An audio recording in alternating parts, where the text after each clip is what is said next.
How's it going, everybody? Welcome in. Let's jump into the list. The cards that didn't really quite make the cut. Yeah, Archimancer, what can I say? It's a strong spell on a stick, you know? Those cards are always good.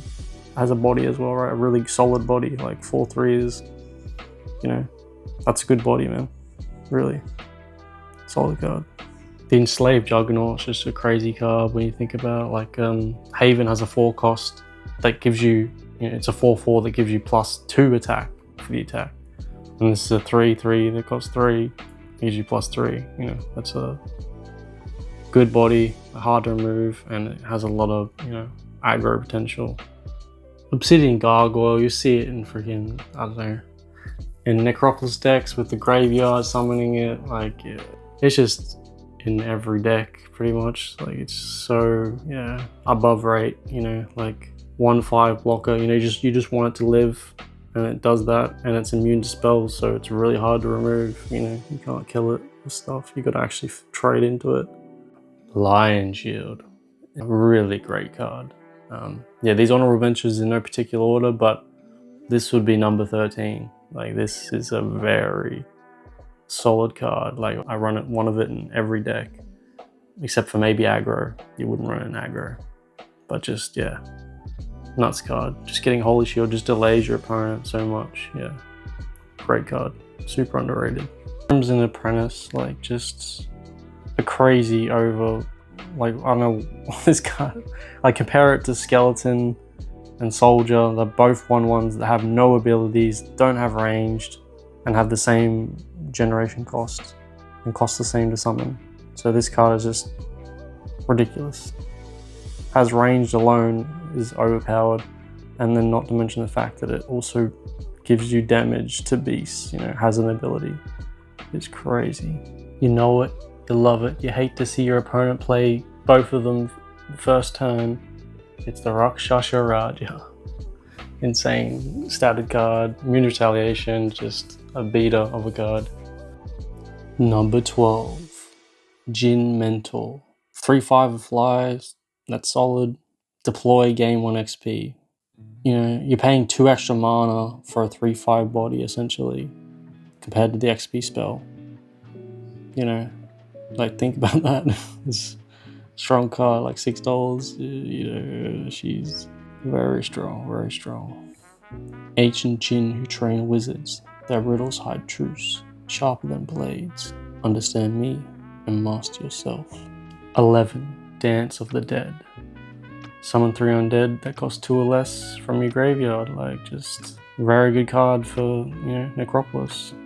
There's all the best cards basically are 2 cost undead, so just summon random ones that are already there, like, and it's at burst speed, so if your entire board is full, you can't play any units, they destroy your whole board, and boom, you just whip out Dance of the Dead, and you're ready to go again. They go for lethal. Cold flesh stirs, bones rattle, and graves resound with the music of necromancy. 10, Blast of Wind. Stun target entity and adjacent entities. Basically just, an extra stun on the enemy leader. Stun some big other units, like stopping your opponent from attacking and also preventing them getting XP. Very solid, very good control card. Like, pretty good. Obviously, I don't have it, so I don't know for sure, but I think it seems like a really good control card. A roaring tempest that answers to the call of powerful mages, scattering foes like leaves. 9, Resurrection. Summon the last friendly creature that died. Potentially a very strong card. It gets better as the game, the better cards get added to the game, bigger cards to res.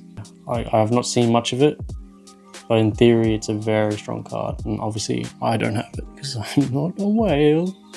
But yeah, cool card. Very strong. Supreme Blessing of Elrath that defies mortality, briefly returning heroes to life and duty.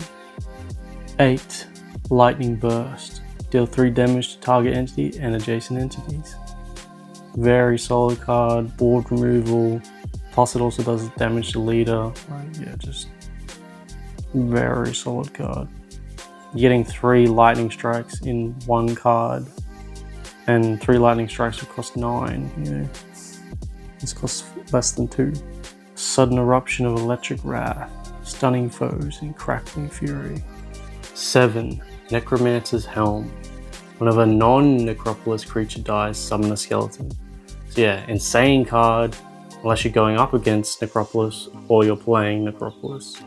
Like, just crazy good value. Just summon 1/1s, you know, especially in Haven and Agriel, the red deck, because you get leadership, which is +1 attack to everything. A dark helm, emblematic of necromantic power, often worn by those who commune deeply with the venom of the spider goddess. 6. Temple. Basically just a spell with upside that you can recast it, essentially, like, because it's on deploy, so you get the +2, you know, usually to your leader and something else, like, just super valuable. Like, you know, and the worst thing is they destroy it and then you still got the +2 buff anyway. Like, it just, yeah, crazy card. Buildings in general this game are overstated, but most of them just have too much HP. Don't know why, but they do. A revered structure where faithful pilgrims gather, seeking divine blessings and spiritual guidance. 5. Pillage. Destroy target building or artifact. Like a solid removal card, play it any deck. Like, as long as you're not playing aggro, you should be running at least 1 copy of this if you have it, unlike myself who has none. But apparently you get it for guaranteed on first pack for new players, so that's cool. Yeah, it's very necessary, especially in this meta, which you'll see, you know, a lot of strong buildings and a lot of strong artifacts. Whispers of greed and chaos, leaving foes stripped of possessions and hope. 4. Training ground. Deploy and activate, give +1/+1 to a hero. Insane card. Your hero is always there, man. If he dies, you're dead. So not only does it give you defense, but it gives you, you know, your attack every turn +1. You know, at minimum, it's +1/+1. So even if they pillage it, you still get the +1/+1. You come out ahead. At 8 health, it's like so hard to kill first turn you play it, you know, especially if you play it early. Great card. Overpowered. Very overpowered card. Fields echoing with rigorous drills and martial shouts, where warriors sharpen skills and build camaraderie. 3. Angelic Alliance. Whenever your hero attacks, restore 3 health to it and adjacent creatures. Like, just, you know, you get 2 charges of it. Like, healing your leader 6 is crazy. Healing, you know, your other units 3 each is just a big bonus.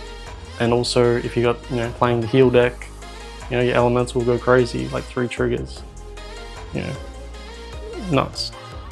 A relic forged by angelic artisans, symbolizing unity and divine strength, wielded by Archangel Michael himself. 2. Slow. Target character can't attack this round. You always hit their leader, unless, you know, you can hit something really big and scary that might kill you, but, you know, just hit their leader. Like, say if you run this in a deck that's not Academy, it's the same cost as giving yourself XP, but you're denying your opponent XP, so it's the same value, but you're also denying them an attack as well. So yeah, slow is just better by default than the XP gaining card. Busted card. Magic whispered softly, wrapping enemies in lethargy and lingering hesitation. And finally, Elite Squire. And number 1, Elemental fucking Ring. Whenever you cast a spell, summon a random elemental. 5 and 6 costs, just galore. The 4 costs are insane. Like, all you do is hit a 4 and a 5 and you've made your money back, you know what I mean? Not to mention you get 3 more triggers. Like, just like price $15, like most overpowered card I've ever seen in a card game.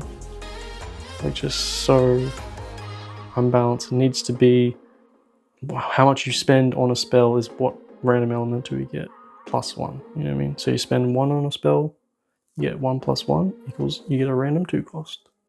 Not that hard, but anyway, that's it. Hope you guys enjoyed. Let me know if there's anything I missed, you know. yeah, see you guys next patch or balance. We'll do some kind of update. Thanks.